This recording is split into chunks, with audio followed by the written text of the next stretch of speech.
नहीं रोए, अपने आंसू नहीं बहाए, हमेशा आनंद में हैं, प्रसन्नता में हैं। कन्हैया द्वारिका में बैठे मुस्कुरा रहे, वारे मित्र तो आएगा नहीं, अब मुझे ही कुछ लीला करनी पड़ेगी।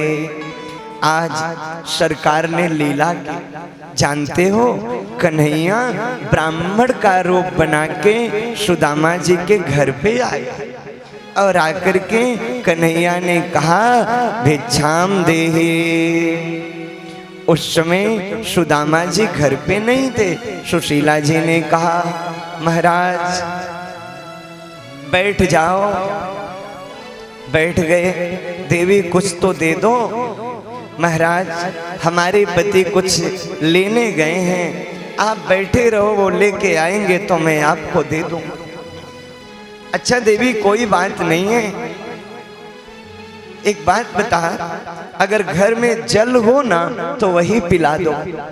जल लेकर के आ रही थी, एक ही पात्र था मिट्टी का। सुदामा जी की पत्नी सुशीला जी के हाथ से वो पात्र छूट गया, वो फूट गया। महाराज क्षमा करना, मैं आपको जल भी नहीं पिला सकती। अच्छा एक बात बता, तेरे पति क्या करते हैं? वही करते हैं महाराज जो आप कर रहे हो। अच्छा मुझे एक वचन दोगी? सुशीला जी ने कहा क्षमा करना महाराज, मैं पतिव्रता नारी हूं और एक पतिव्रता नारी के ये लक्षण हैं, बिना पति से पूछे वो किसी को कोई वचन नहीं दे सकती। तो प्रभु ने कहा मेरा वचन तो सुन तो ले। तेरा जो पति है ना, सुदामा है ना, वो सुदामा जो है ना, वो द्वारिकाधीश कृष्ण के मित्र हैं। एक बार अपने पति को द्वारिका भेज देना। सुशीला बोली क्यों मजाक कर रहे हो महाराज? कहाँ तो द्वारिकाधीश इतने बड़े भगवान और कहाँ मेरे पति। प्रभु मुस्कुरा के बोले आज आएंगे सुदामा तो उन्हीं से पूछ लेना। ये कह के प्रभु चले गए। अगर कोई सच्चा जीव मार्ग से भटक जाएगा तो उसे प्रकाश दिखाने के लिए मेरे परमात्मा किसी न किसी रूप में अवश्य आ जाएंगे, प्यारे अवश्य आ जाएंगे। आज मेरे प्रभु आ ही गए। जब सुदामा जी आए ना, तो सुदामा जी से सुशीला जी ने कहा स्वामी क्या आप द्वारिकाधीश के मित्र हो? ये सुनना था। सुदामा के आंखों से आंसू बह निकले, मानो बचपन की याद को किसी ने पुनः ताजा कर दिया हो। हाँ देवी, हम लोग साथ में पढ़े, हमारी उसकी मित्रता की कहानी मत पूछो। वो मुझे बहुत प्रेम करता था, बिना मुझे खिलाए खाता नहीं था, मुझे बहुत स्नेह करता था। सुशीला जी ने कहा स्वामी तो एक बार आप क्यों नहीं चले जाते हो उनके पास? एक बार चले तो जाओ ना। जाओगे तो सारी गरीबी अपनी दूर हो जाएगी। नहीं नहीं देवी, देखो तुम चाहती हो क्या कि तुम्हारा पति जाए और जाकर किसी के सामने हाथ फैलाए? सुशीला जी समझ गई कि मेरे पति इतने स्वाभिमानी हैं कि जाएंगे तो नहीं। तो सुशीला जी ने बात बदल दी।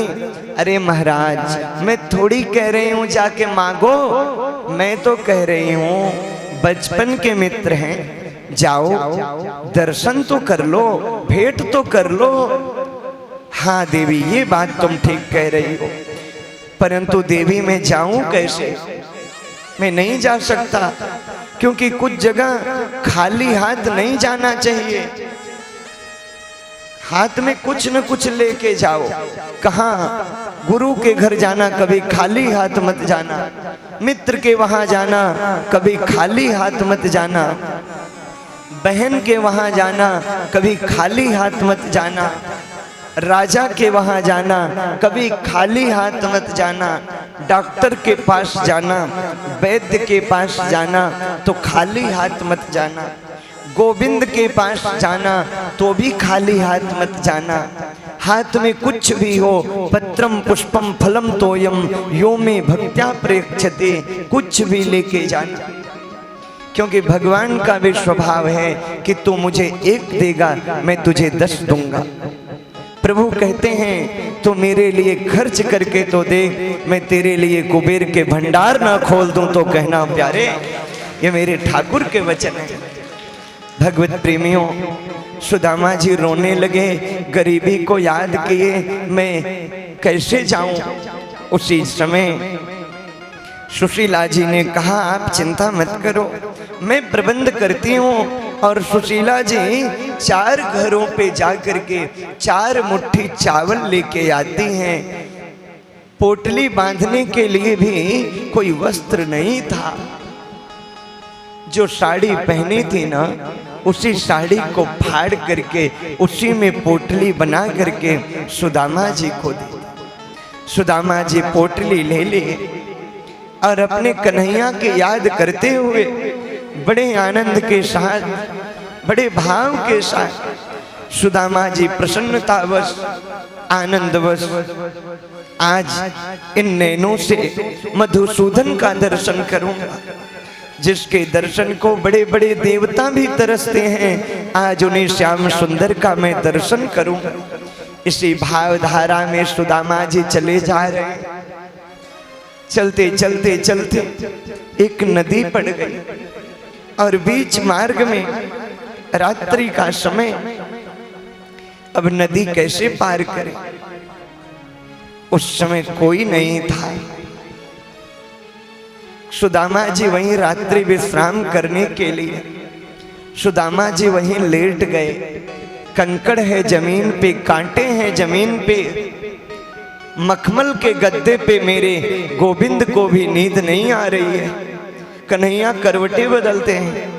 जब नहीं रहा गया ना, तो मेरे मधुसूदन ने आज केवट का रूप बना लिया और नाव लेकर के आ गए प्यारे। और आके बोले ओ भैया किसको पार चलना है। सुदामा जी जग गए, अरे भैया मुझको चलना है।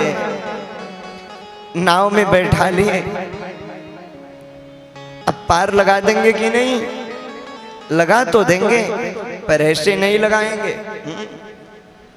सुदामा जी से प्रभु ने कहा कुछ उतराई देने के लिए रखे हो क्या? जितनी जल्दी सुदामा जी बैठे थे उससे भी जल्दी उतर गए। प्रभु बोले क्या हुआ? बोले तुम तो धन मांगते हो, क्यों तुम्हारे पास नहीं है क्या? बोले नहीं, जो हमारे पास है वो दुनिया में कोई नहीं लेना चाहता है।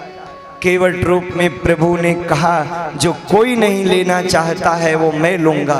बताओ क्या है? बोले मेरे पास गरीबी है। प्रभु ने कहा आज से तुम्हारी गरीबी मेरी हो गई, आज से तुम गरीब नहीं रहोगे, गरीब नहीं रहोगे।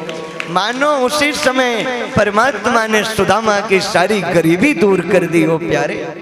और बड़े आनंद भाव के साथ प्रभु ने सुदामा जी को पार कर दिया।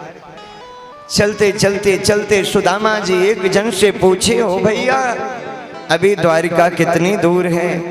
बोले द्वारिका तो बहुत नजदीक है, पर आपको देख के लगता है ना कि अभी आपको बहुत समय लग जाएगा, क्योंकि आप बड़े दुबले पतले हो, आप चल नहीं पाओगे।